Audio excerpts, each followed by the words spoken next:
If he's not jabbing, he has no defense. If he's not going to jab, the guy's going to walk right into him like he did. Next fight, use your jab, different fight. For the final uppercuts, for he can anticipate the combination. If he was flipping the jab, the guy wouldn't throw the combination.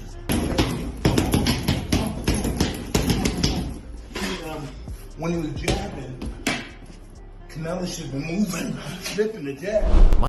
Mike Tyson surprised the boxing world by offering Canelo Alvarez an unexpected strategic tip for defeating Terence Crawford in their highly awaited showdown. On the other side, Crawford expressed how thrilled he is to share the ring with another elite champion like Canelo, promising that their September 13th clash will be an unforgettable night for fight fans. Speaking with genuine passion, he said he's confident their meeting will deliver the kind of electrifying action that keeps boxing alive in the hearts of supporters everywhere. Definitely honored to be in that situation and a position to share the ring with another great. You know, it's going to be a hell of a night come September 13th. Crawford also admitted that both he and Canelo faced harsh criticism after their last outings, acknowledging that many people expect them to bounce back in style.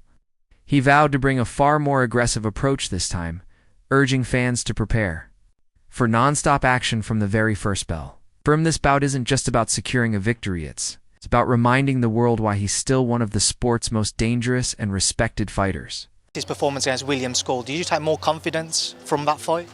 A lot of people criticized my last performance, so, you know what I mean? We both need to step it up, I guess. That's one from me, Terence. Obviously, we've seen Turkey Al Sheikh mention no Tom and Jerry fights. You've said yourself you're going to put it on him, you're going to come for him. Do we see an explosive Terence Crawford that people won't have been expecting to see? That's why you got to watch the fight so you can see. I'll get a message to Canelo. See you soon. Tyson, however, cautioned against Crawford even taking the fight, pointing to the clear size gap between the two.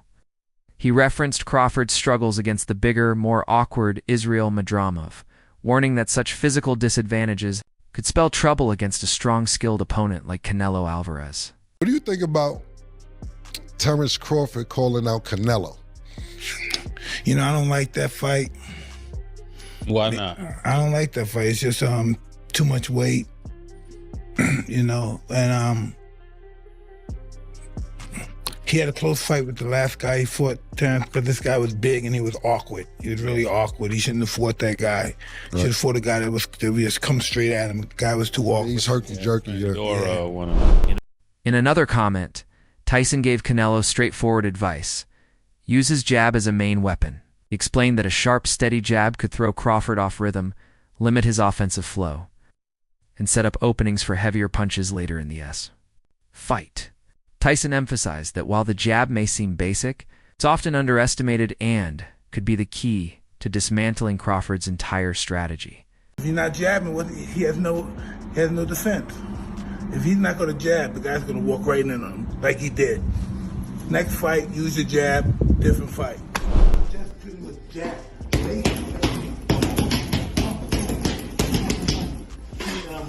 When he was jabbing, Canelo should have been moving, flipping the jab for the final uppercuts. For he can anticipate the combination. If he was flipping the jab, the guy wouldn't throw the combination. Ex-contender Gabe Rosado leaned slightly toward picking Canelo, citing the way styles match up. He remembered how William Skull's movement and unorthodox rhythm stopped Canelo from pushing too hard, leading him to fight in bursts and conserve energy for smarter attacks. Rosado also pointed out that Madramov's size and strength gave Crawford problems at 154 pounds, warning that moving up to face Canelo at 168 pounds is a much bigger and riskier challenge. Madramov did give Crawford problems. I favor Canelo, not by a lot, but I do favor him. I just think that, you know, I think the Skull fight was just a bad style. And I think Canelo was like, why force the issue? You know what I mean? I'm up. This guy's running. I'm not gonna, you know, I'm not gonna take a chance. So I think that it was that kind of fight for Canelo. But Madramov did give Crawford problems. You know what I'm saying? And where I felt like, damn, at 54, he gave you problems. 68 is... Crawford, for his part, seems completely locked in. His training camp is centered on sharpening technique, ramping up intensity, and staying disciplined to the game plan. Every sparring session and conditioning drill is planned with precision.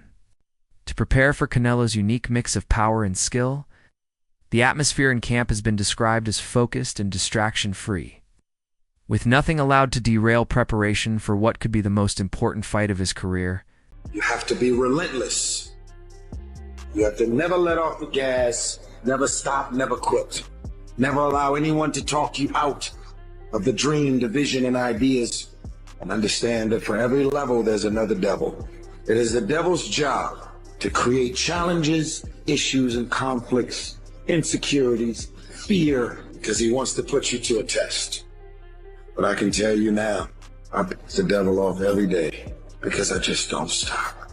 And the devil is so mad. This guy, doesn't matter if he gets sick, it doesn't matter what happens to his money or his finances, every time he gets out of his bed and he's on a mission to get it done. And as you begin to look at your life, Trainer Jose Benavidez Sr. didn't hold back, insisting that Crawford isn't the same fighter he once was. He claimed that Crawford's reflexes, punching power, and footwork have declined, predicting that Canelo will aim for a knockout. According to Benavidez, Crawford will be forced to rely on quick, scoring combinations and movement just to last. He warned that this could create a tense, high-stakes battle where a single mistake from Crawford might decide the fight. Crawford has not been looking really good. We saw how he looked in his past fight. So Canelo, like I said, the reflexes are not there, this power is not there. The knees are not the same. So Canelo's going to try to knock him out, but Crawford's going to do what he does best. He's going to move around, try to win the rounds, touch him, and move. I think if Crawford stays, Canelo can knock him out, because Canelo's the bigger guy. I don't think Crawford's going to come and give the fans what they want. He don't care. He's just going to come and win and beat them. I don't know if they're going to give it to him, but it's just going to be a Tom and Jerry. British contender Jack Catterall praised both fighters as world-class talents but slightly favored Crawford to emerge victorious. He stressed that a Crawford win should not be labeled an upset, as his versatility, ring IQ, and ability to adapt under pressure equip him to overcome nearly any opponent in the game. I've been changing my mind, chopping and changing. Two tremendous fighters in their own right. I won't call it an upset, but I'm going for a Crawford victory. Virgil Ortiz expressed skepticism about Crawford's chances against Canelo Alvarez, pointing to the massive leap of 3 weight divisions as a key disadvantage. While acknowledging Crawford's sharpness and tactical brilliance, Ortiz felt that Canelo's physical strength, size, and precision give him the upper hand. He highlighted Canelo's check hook against Baranga as evidence that the Mexican star's timing remains razor-sharp. Ortiz admitted that if Crawford managed to pull off the victory, he would instantly rank him as the greatest fighter in his personal list. He is, but if he beats Canelo, he'll be like my #1 fighter of all time. You don't think Crawford beats Canelo? I don't think so. And look, hear me out. I respect Crawford and everything that he's doing, but he just moved up from 147, so I'm just gonna treat him as a 147 pounder. He's jumping up 3 weight classes to fight someone who was like the #1 fighter in all of boxing. The jump would be hard, even if it was just like some top 10. Right, yeah. Bud, would you say he's a very smart fighter? Yes. Very calculated, right? Don't you think that maybe he sees something that most people aren't seeing? I think he does, but the thing is he gonna be able to even to capitalize on it? Because he's a smaller fighter, and look, I think people are thinking at the aspect of, can Crawford do it? Yes, I think he can. Seasoned trainer Robert Garcia cautioned against packing on excessive muscle for this showdown. He argued that adding too much bulk could slow Crawford's foot speed, blunt his combinations, and erode the very attributes that set him apart. Garcia drew parallels to Floyd Mayweather's strategy, noting that Floyd found success against bigger men by leveraging precision, movement, and timing rather than trying to match them pound for pound. With Crawford, I think gaining too much weight and too much muscle might affect them. If they're thinking of surviving and being able to take a punch and being able to go rounds, then they're trying to maybe go the distance, and they'll be happy with that. But I think Crawford's natural talent, Mayweather had it. You know, you guys were just mentioning right now that he doesn't. Crawford, Mayweather never needed to gain weight and never needed to be heavy to be able to beat those bigger guys. I think Crawford's skills. We give Crawford a chance because we know how good he is, how, you know, his skills, his speed, his combinations. But if he's gaining so much weight, he might not be able to do those. He might not be able to have those same skills when it comes to his speed, his footwork, because of the weight. Abel Sanchez acknowledged both Terence Crawford and Canelo Alvarez as intelligent, highly skilled warriors, but leaned toward Canelo due to his size and defensive prowess. He pointed out that Canelo has endured clean shots from heavy hitters, like Gennady Golovkin, Dmitry Bivol, and Sergey Kovalev, without wilting, proving his durability. Sanchez added that Crawford tends to absorb more punches even at 154 pounds, and stressed that, regardless of form or added weight, stepping in against a man with Canelo's physical power and mass is an entirely different type of trial.